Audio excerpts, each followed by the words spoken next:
Echoes of Wisdom is the latest mainline game in the Legend of Zelda series with one big difference. This time we play as Zelda herself. Everything you'd expect from a top-down Zelda game is here, including dungeons, boss fights, puzzles, interesting characters to meet and Hyrule to explore. However, it's Nintendo's blend of the past and the future which should excite fans, with open world freedom carefully mixed with the traditional top-down Zelda formula. Well, today I'm going to bring you my review of The Legend of Zelda: Echoes of Wisdom.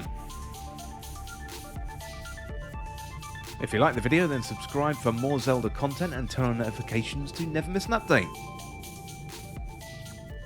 Well, we start out as we have done so many times before. Link is making his way through the castle, stalking his enemies, taking them out one by one, searching for Ganon. Nintendo throws us right into the action. We see Zelda, she's trapped in a crystal and Ganon is there, then a battle ensues. It all looks to be going so well when Link defeats Ganon, but then rifts open up and swallow Link, but not before he can fire off one last arrow to help Zelda escape. Zelda then legs it away from the growing rifts and outside to the castle. Well, Link isn't the only one sucked into the rifts. Zelda's father, the King of Hyrule, and his trusted advisors also get pulled into the rifts. When you go into the rifts, you get replaced by a rift version, and this is what happens to the King, whose rift version then immediately throws Zelda in jail. Then the scene is set, Hyrule is in danger, there's no Link to save the day, as he's been dragged into a rift. The King has been replaced by an imposter, and the rifts are growing all across Hyrule. So it is up to Zelda to save the day. Well, in her new jail cell, Zelda then meets Tri. Tri gives Zelda the Tri Rod, which introduces us to the main mechanic of the game, the Echo System.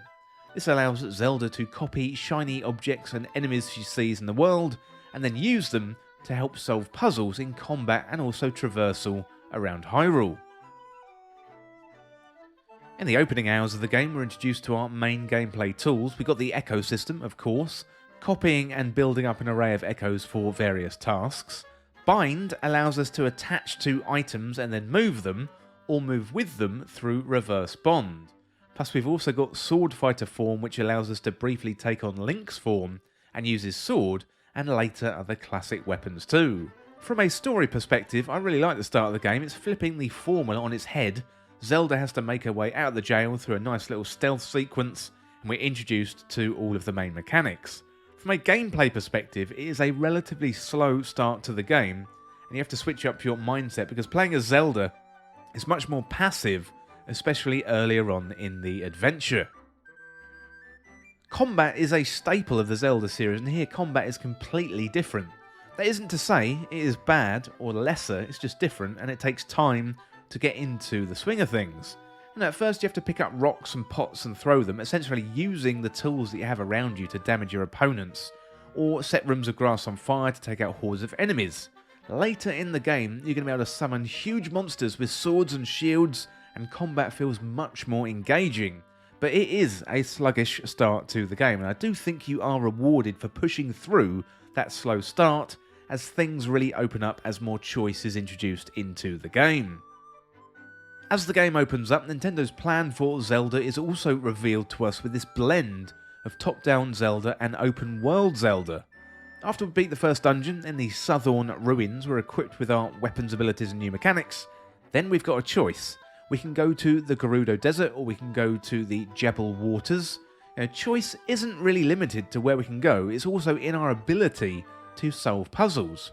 A direct comparison could be Link's Awakening remake for the Nintendo Switch, which is very old school linear Zelda. Puzzles in that game tend to have a single solution. Open world Zelda games like Breath of the Wild and Tears of the Kingdom introduced us to freedom of expression and choice through Link's abilities, and also multiple ways to solve puzzles. You've got that classic ball and maze puzzle in Breath of the Wild, and the eureka moment when you realise you can simply flip over the board and roll the ball onto the other side and solve the puzzle. Echoes of Wisdom has similar moments where you realise you can solve puzzles in multiple ways, and you can see that marriage of open world and top-down Zelda, thus potentially a new direction for the Zelda franchise as a whole. I don't think we're going back to a linear Zelda, and I'm glad. I like what I'm seeing here in Echoes of Wisdom. There have been calls from Zelda fans to return to classic staples of the series, including items, dungeons, non-breakable weapons, and we get all of that here in Echoes of Wisdom. The dungeons for me started out pretty simple, and there's one dungeon where you can simply skip most of the puzzles and jump straight up to the final boss room. However, the dungeons later in the game had me amazed with some of their mechanics. Somehow, the team is still bringing fresh ideas into these dungeon designs, and the latter dungeons have some of the most memorable moments in the game. I don't want to spoil what these moments are because it's discovering the solutions to the puzzles that make the game stick with you for years, and you're going to look back on these puzzles. I still remember solving puzzles in A Link to the Past and the original Link's Awakening today, and I would say the later dungeons and Echoes of Wisdom are on par with the great dungeons of top-down Zelda's past. So we do have items in the game. We've got Link's sword, we've got bow and arrows, and also bombs as well. And I see why they added sword fighter form, but ultimately I don't actually think it's very necessary. I don't think I would have minded if it wasn't there at all. These abilities can be upgraded later as you collect currency. More damage can be applied to the weapon and your energy bar can be increased. By the time I'd rolled credits on the game, I'd only upgraded the sword, I didn't even touch the bow or the bombs, and I only upgraded the energy bar once. I was more engaged with the echoes, and if you get a powerful echo, you are pretty much set.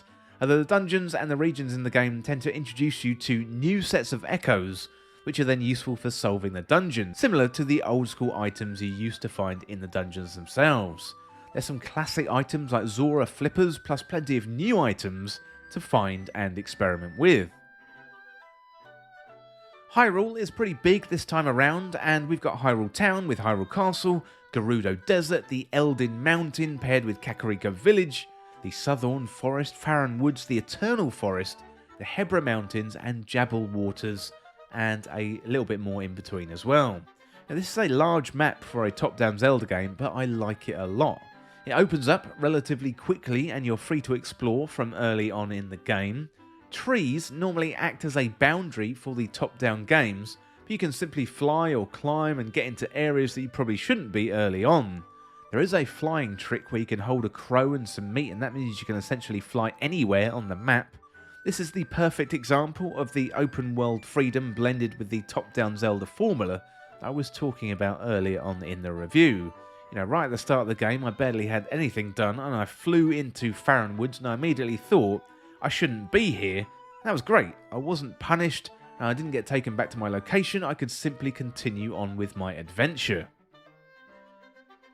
The main story here is roughly 25 to 30 hours. There's plenty of side quests to keep you busy in the game. Dampy is back with his automatons, which allow you to construct robot versions of creatures and monsters. So while fun, they did seem a little bit weak to me. So I place them down, they keep getting destroyed. There's loads of outfits to collect as well, and right off the bat you get Link's cloak as a disguise, and then later in the main story you get a more traditional Zelda outfit after you beat Hyrule Castle.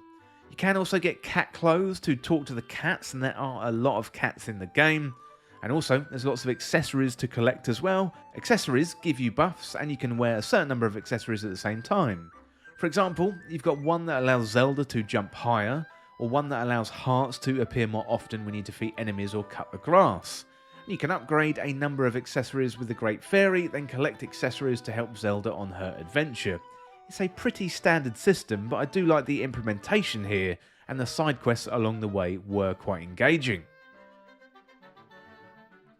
Echoes of Wisdom also has a pared back cooking system, allowing you to combine two ingredients to produce a smoothie. Smoothies can help Zelda restore health, plus also apply other buffs like swimming faster, longer time to dive under the water, faster climbing, that kind of thing. The smoothie system is a good microcosm of the whole game really. Overall, this feels like a simplified version of the modern Legend of Zelda.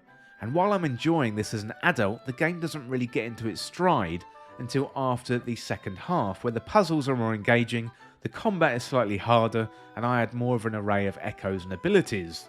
I could see Echoes of Wisdom being a great entry point for younger fans. This is the first new top-down Zelda entry in 12 years, so many players who were introduced to Zelda through Breath of the Wild probably won't have experienced anything like this, and I could see this being a good entry point with its simplified gameplay systems when compared to the 3D open world games. As well as the numerous side quests, we also have a number of mini-games and activities. There's the horse riding at Hyrule Ranch, you've got acorn collecting dotted around the place, and my favourite activity, the time trials at Slumber Dojo in Kakariko Village. Here you've got to take on a number of echoes in a time trial manner, where you have to beat certain times. Sometimes you're going to have a full inventory, sometimes you're going to start with nothing, and it fleshes out the game nicely without it feeling too busy. Much of the time, the rewards are ingredients for smoothies, which can get a little bit frustrating.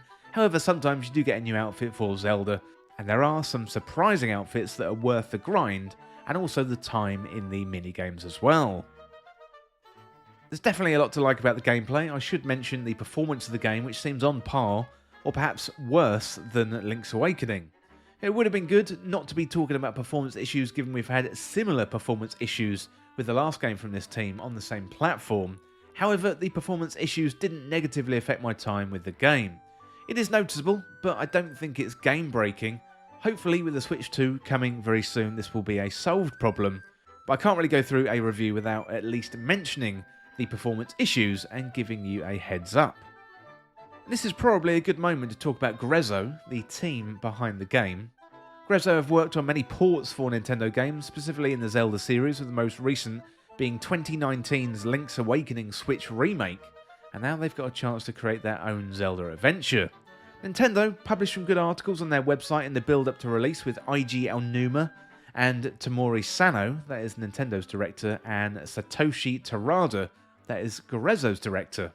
They talked about working on a Zelda dungeon creator for about a year before the change of direction, or the tipping of the tea table, as they say, and the emergence of the Echo ability concept, which Aonuma really focused down on. So Grezzo are really emulating some of the Nintendo magic. Now, I do think the game starts off slowly, but gets into its stride after the middle portion of the game, and that is after the Hyrule Castle dungeon. Given the length of time it takes to make a new Zelda game, it's about 6 years for a 3D Zelda game, and 5 years for a top-down Zelda game. It's good to have multiple teams working on the franchise, because then hopefully Nintendo can put more games out in the franchise. This new top-down Zelda was a complete surprise. I don't think anyone expected it going into this year until we saw that trailer at the Nintendo Direct in June. Grezzo did a great job with this one, and I'm looking forward to what they come up with in the future.